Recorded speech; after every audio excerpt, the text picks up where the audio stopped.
We looked at the market. The combatives equipment that they're using are these soft padded suits, and they haven't really evolved in over 40 years. People regularly get injured when they're training in them. The real cost is in the cost of injuries. It costs something like $2 or $3 million to train a special forces operator. That operator gets injured, it comes at a massive cost. What we came up with was a hard armour solution where you could move very freely, do just about any martial arts move with very high levels of hard armour protection. Hi everyone, welcome back to our executive interview series. I'm your host, and today we are delighted to be joined in our studio with David Peisden, the co-founder and co-CEO of Chiron Global Tech, an Australian technology company that's revolutionizing how frontline personnel train for dangerous situations. David, thanks for joining me. Lovely to be here, Gupta. Thank you. Absolutely. Now, David, let's start with where this all began. So like, a specific moment where you came up with this idea and what made you and your co-founders realize that, there's this massive gap in the market of protective training equipment. And was there like a specific incident or conversation that made you think that we have to solve this problem? Yeah, well, the original idea came from one of my co-founders, Justin Forsell, when he was training in Bangkok in Thailand with the Thai Special Forces. He was doing combatives training and weapons training. And the Grand Master who was instructing them said that they couldn't really train with realistic levels of speed and force using real weapons. So they had to dumb it down, and they were training soft and slow. And Justin thought, well, what if we could solve that with technology? What if we could build a hard armour solution that allowed very high levels of movement, but afforded extremely high levels of protection. So the genesis of the idea for the suit, which is now in market, actually went all the way back to Justin training in Thailand with the Special Forces. What we realised when we looked at the market was that the combatives equipment that they're using currently are these soft padded suits, and they haven't really evolved in over 40 years. And that's in spite of the fact that people regularly get injured when they're training in them. So combatives is a highly violent form of training, and the current technology that is used doesn't provide adequate protection, particularly to the head and the neck. And so what we came up with was a hard armour solution where you could move very freely, do just about any martial arts move, but with very high levels of hard armour protection. Oh, okay, that's very interesting. You saw a problem that was just hiding in plain sight. Now, can you help us understand what is the real cost here? So what does a typical training injury look like? So combatives training takes a number of forms depending on the users. So there are a number of different vertical markets that we're targeting, from defence, law enforcement, corrections and public order, and private security. But the real cost is in the cost of injuries, because across all of those verticals, the personnel are really expensive.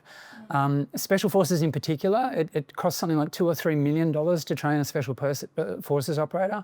And so if that operator gets injured, potentially seriously, and is out of action for a period of time, or potentially out of service, it comes at a massive cost. So there's this hidden injury cost to the training.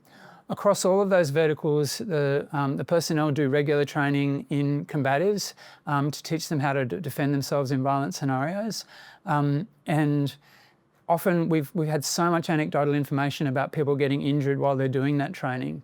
And so what our solution does is solve for that with very high levels of protection, particularly to the vital targets, which are the head, the throat, the targets that you would strike if you're training for lethality. So, David, I have to ask, the Chiron one, when you first pitched the idea, what is the reaction that you received in the market? So the response to the suit has been phenomenal from end users. We've been through a number of iterations of the suit. So we're up to the 4th generation of the suit now, and we're working on a 5th. And we've continued to iterate based on feedback from users in these different verticals that we're targeting. But overwhelmingly, the response from those users has been, this is the best protective training equipment that we've ever seen. And we've had further feedback that it's better than their operational equipment, and could we possibly bring out an operational version of the suit. So that's actually what we're doing now. We're working on some operational versions of the suit that targeted at the law enforcement and riot markets, in addition to the training suit that we have now. And we'll go into that in more detail later. The response from investors has been very positive. I think we're going to talk later about the current capital raise, but we've done a number of raises prior to this to get the suit to where it is now, and we have a product in market now that's doing very well. It's starting to be used by NATO allies, Southeast Asian countries.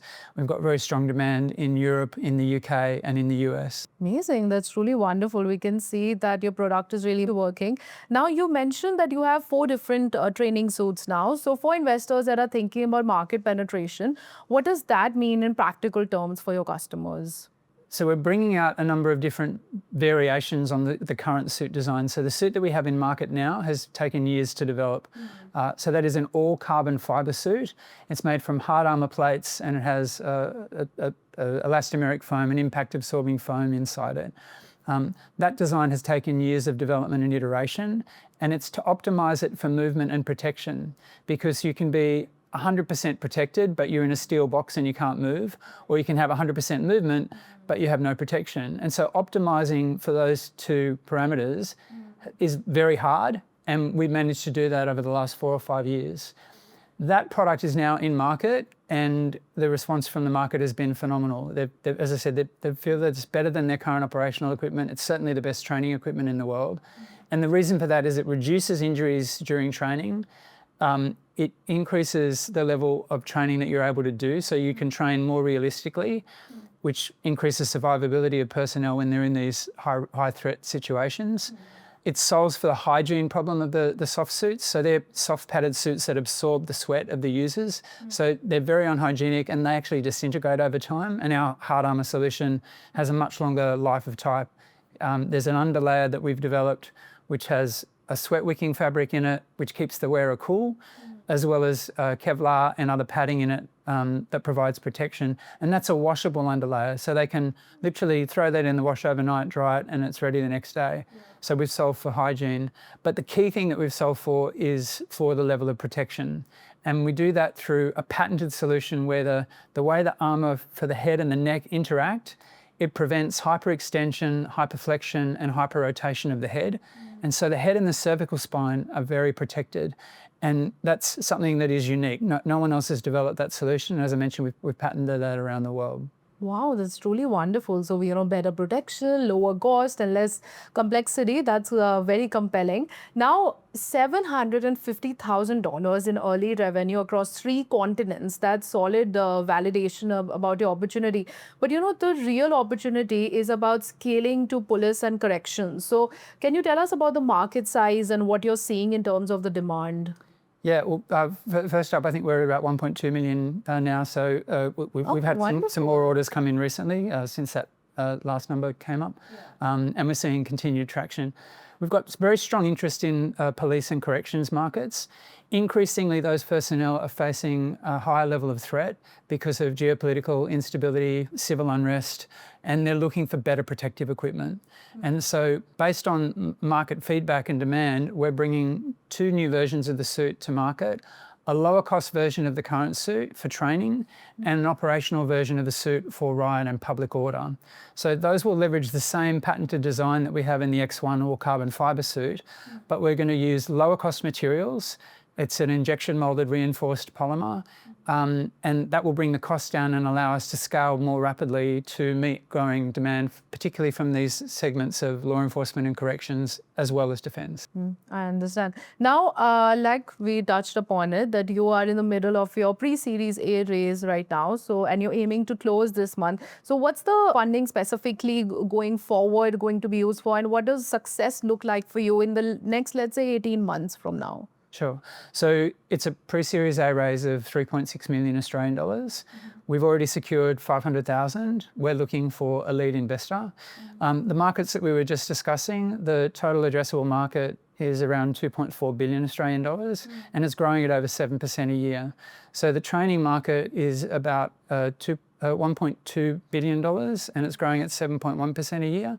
And the riot suit market is about $1.1 billion, but it's growing at 7.6% a year.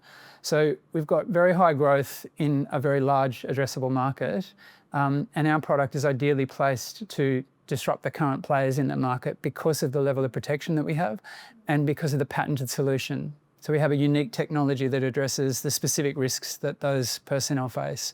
The product is designed to reduce injuries during training and to increase survivability in these high-risk situations. So it literally saves lives.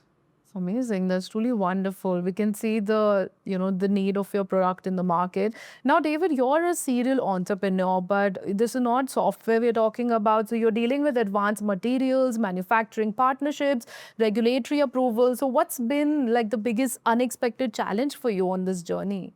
It's been an interesting journey, and I think any entrepreneur will tell you it's a roller coaster. There are lots of ups and downs.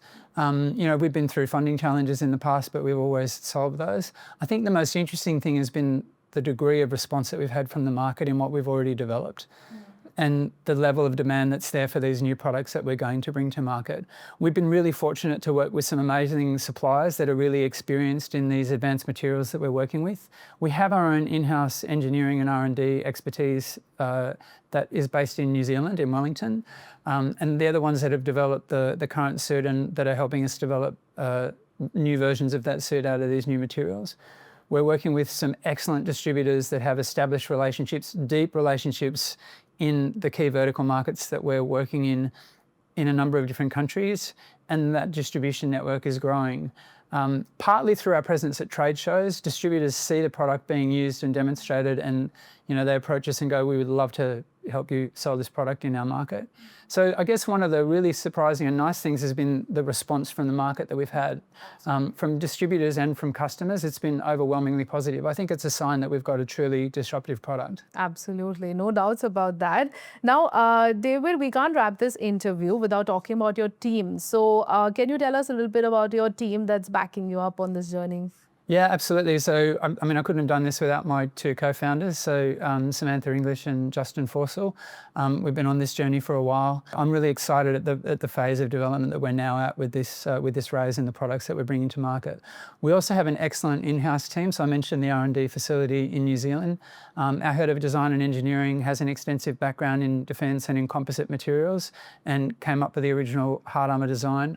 We have soft fabrication experts that have designed the undergarments and a lot of the peripherals that are used with the suits. We've just got an outstanding team of people around us and really great suppliers and distributors that we're working with. We feel very fortunate. Amazing. That's wonderful, David. Now, for investors that are interested in learning more, what's that one thing you really want them to understand about your company? So I think it's a company and how it's positioned within the market and the time within the market. So a key thing for investors to look at are, what are the market trends, what are the market dynamics, and are there disruptive products and companies within that space that are set to take advantage of those market trends. And obviously defence is exploding at the moment. I think defence stocks are up something like 500% this year, largely due to the geopolitical instability that we talked about before. And so you've got a growing addressable market within this space. What you need to look for are disruptive technologies that can really disrupt the established players and create opportunities in that market environment. The other key thing to look at, particularly with any defence technology, is whether it's a dual use. So defence can have its challenges in terms of the time taken for procurement and decision making, a whole lot of regulatory stuff. And so it's good to have a technology that is applicable in multiple verticals. We're addressing that outside of defence by targeting law enforcement, corrections and public order, and private security companies. But it's important to find a disruptive technology that works across multiple markets, and Chiron really has that. Amazing. That's wonderful.